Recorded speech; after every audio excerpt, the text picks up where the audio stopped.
Hello, my sewing friends.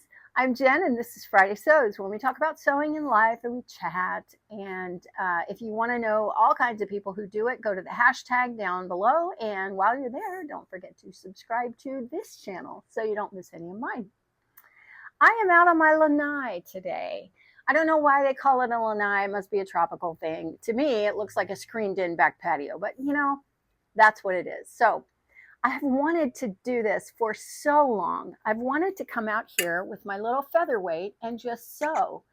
And the tricky thing is, this is a little machine. It only does a few things. It won't zigzag or do anything else. And while I could sew clothing on it, I am more inclined to sew quilting kind of things on it.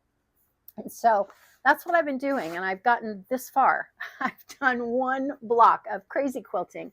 I have a whole basket full of scraps here.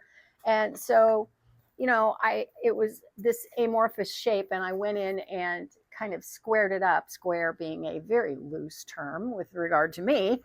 And so I tried to get it to 10 inches. It's kind of 10 inches. I'll probably have to cut it down to 8 inches or 9 inches because it really is not square. But this is fun, and this is great. I love this little machine. It took me a couple of hiccups to get it going because you have to thread the needle right to left, and I was thinking it was left to right. But once I did get it threaded correctly, it just hums right along. It is the greatest little machine, and it's so cute. I was watching Stephanie from Stephanie Farrell Focus, and she was saying charm packs and layer cakes. She's like, is this the most delightful hobby? Quilting. And you do it with cute little machines like this. I totally agree. Well, anyway, that's why I'm out here and not in my sewing room. So let's move on into sewing. Now that you know why I'm out here, I want to tell you all the sewing I've done. The stitches can be counted on my hands, 2 hands. So the sewing I did do was this. This is a backpack that I travel with. Now I fly a lot, and this fits under the seat in front of me, and I love that. So the thing I love about this backpack is that it has a solid frame here. So when you open it, it doesn't fall in on itself. It does this, but it doesn't lose its shape, and I love that. It has tons of pocket inside, has a pocket here on the back. It has a pocket here, and then it has this front pocket. I was on a flight recently, and the lady in front of me said, "Oh, I love that backpack. I have that backpack." And I said, "Oh, do you watch Laurie?" Laurie from Travel Tips with Laurie is where I first saw this backpack, and I bought it on Amazon, so I'll link it below. But one thing I did not like about it, and this lady I was talking to on the flight, she didn't like it either. She has the new improved version. The thing was, this opens only one way. Like, it unzips one way. So when you unzip it, you have to unzip the entire thing. And if you have stuff in there, it's going to fall out. I didn't like that. I wanted it to zip from the center with 2 zippers. And I thought, that can't be that hard. And it wasn't.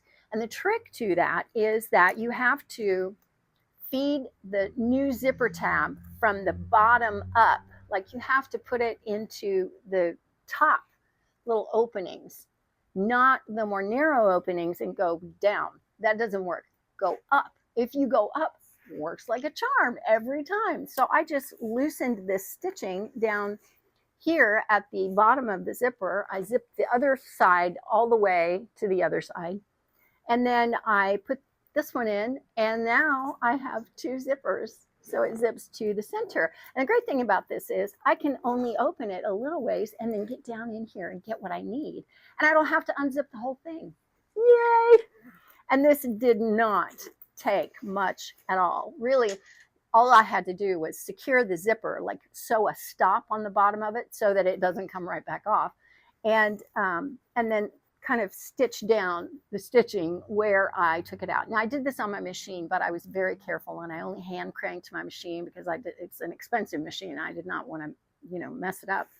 So I am so happy about this now. The next time I travel, which will be next week, I will be able to have that ease of opening that Now I needed a zipper pull for it. So I looked online and I was able to match this pretty closely, but I only needed one and I had to get 40. So now I have 39 left. And with the age I am, I'm going to have these the rest of my life. I'm telling you what.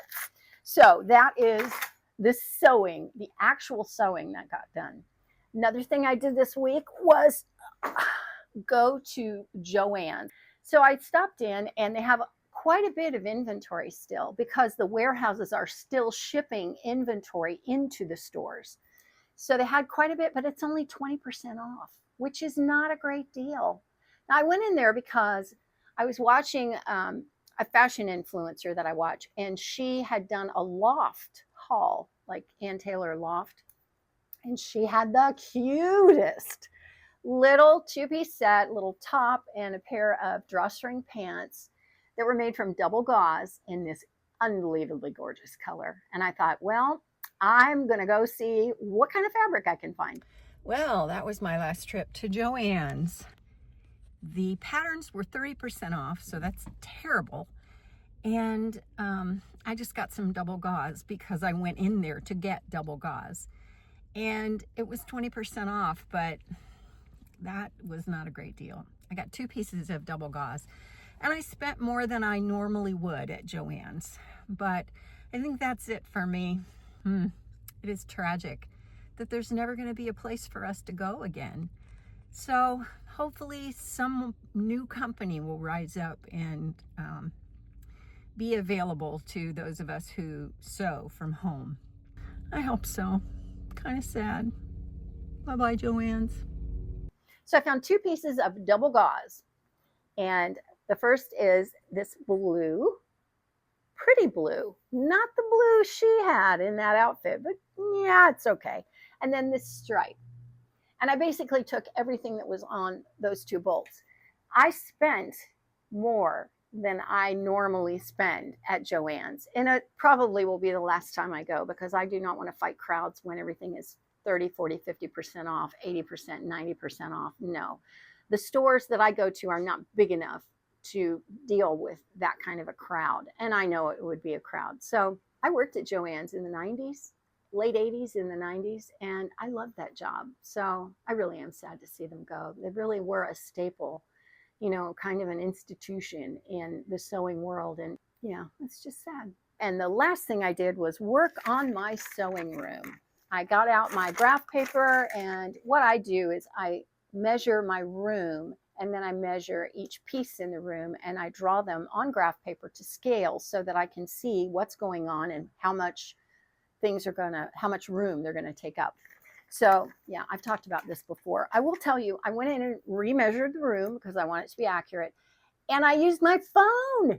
It was amazing, and I didn't do it on the floor. I did it on the ceiling because you want the footprint of the room. So much easier. So much easier.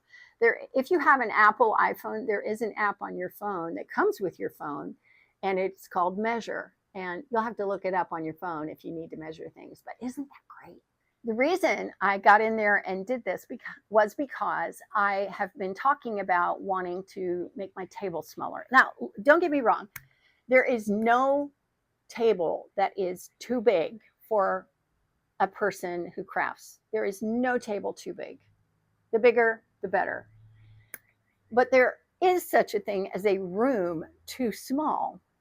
So my situation is that my room is essentially too small for the table that I have. I love the table, and I loved the table more than I didn't love the inconvenience of trying to get around it when I was in there.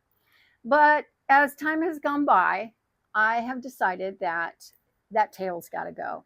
Now, I was going to make it smaller, but that was going to be a whole lot of trouble. And while I am a DIYer and I love to not spend money, I love to be able to do it myself. This was going to be not beyond my skill level, but beyond my want to level. That's the thing. So I was talking to my husband about it, and I said, I think I want to buy a table.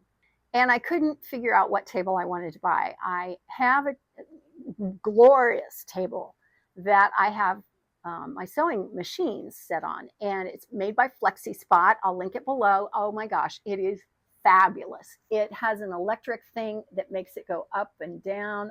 Oh my gosh, it's amazing. It is 30 inches deep by 72 inches long. So that's like 6 feet. That's a big table. Well, I'm thinking, what kind of table can I get to be my cutting table? And then I realized, I don't need 30 inches deep for my sewing machines. I could deal with 24 inches deep. So I could use my Flexi Spot table as my cutting table. And then I'll just get another table. Well, the one I ended up getting is made by Husky, and I've seen other sewists and crafters who use this kind of table. It's a workbench. And the thing I loved about it, and the reason I didn't get another Flexi Spot table, was because this one has 2 long drawers that go the length of the table. That is prime storage. That is prime real estate. The things that I set on top of the table, I can put in the drawers, and I can empty out most of my little rolling cart that has more stuff in it that I use all the time. So I love that. That's consolidating space down to where I won't have to have extra places to put those things. The other thing about that is I was going to get just a 5-foot table, and I had the measuring tape out. I'm going, okay, well, how, I'm scooting the machines around and thinking, can I do this? What size table do I want? And it turns out that they have one 5 feet long and, 62 inches. So if you're 5'2", it was as long as you are tall. And so I thought, okay, yeah, this is good. This won't take up as much space and it'll be good. But the 72-inch table, which is almost a foot longer, was the same price. And of course, my money-saving brain is going, why would I buy the shorter one? Why not buy the big one?